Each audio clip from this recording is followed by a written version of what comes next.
Assalamu alaikum warahmatullahi ta'ala barakatuh. Dan uwa da ka taka saurari wannan fa'ida domin dole sai ta amfane ka. Dole sai ta amfane ka in dai har ka tsaya to kana da rabon samun wannan sirri gagarumin sirri garnaƙaƙi attajiri gabjeje ɗirkeken sirri da ka taka saurari wannan. In farkon zuwan ka ne wannan makaranta tamu ko kana tafiya kai ka cibis da wannan bidiyo namu na wannan gagarumin sirri daure kai following ɗinmu kai sharing kai liking ka shiga comment ka rubuta wani abu ko da sallallahu alaihi wasallam ne darajar manzon Allah insha Allah. Wannan sirri da kuke gani shine sirrin mallaka mafi zafi. Ana rubuta wannan insha Allah in aka rubuta a jikin Allah rubutun sha duk inda kuka an rubuta wannan jan alamar za a daɗa faɗaɗa shi ne. In ka faɗaɗa shi yadda za ka saka suna wanda kake so ka mallaka. Bismillahir Rahmanir Rahim ya wadudu. Insha Allah makisina fihi abada. Iya duk inda kuka an sa wannan alamar jan za ka rubuta sunan wanda kake so ka mallaka. Bijahi Muhammadu.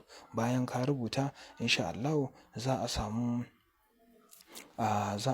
insha Allah allon ƙarfe ne za a rubuta. Na manta insha Allah ba jikin allon rubutun sha ba jikin allon ƙarfe za a rubuta. Bayan ka rubuta in ka zo saka suna insha Allah in ka zo saka suna in ka rubuta suna bayan ka gama rubutawa tas in ka zo rubuta suna to da ka rubuta sunan kafin sunan ya bushe daman ka tanaji attarugu insha Allah da kakke bushashe da kakke to wannan garin attarugu za ka ɗiba ka barbaɗa akan sunan nashi. Bayan ka rubuta sunan kafin sunan nashi ya bushe da ka rubuta sai ka danko insha Allah garin attarugu ɗan kaɗan sai ka zuba akan sunan sai ya bushe tare sai ka da cike kofar insha Allah da izinin Allah. Ma'ana za ka ɗan gab ne kaga in ka zana wannan kurin inda aka buɗe in ka buɗe shi za ku ga ai ba mu da rufewa ba to sai an sa sunan sai ka da jawowa ka da datsewa insha Allah to sai ka saka wannan garin attarugu a kai ya bushe a tare. Bayan ya bushe sai ka ɗauki wannan allo ka kara shi a wuta ko ka ɗora shi akan garwashi insha Allah sai ka riƙa jan bismillahir rahmanir rahim bismillahir rahmanir rahim ka ja 133 sai ka zo ya wadudu 333 sai ka zo makisi na fiya bada za ka ja kafa 136.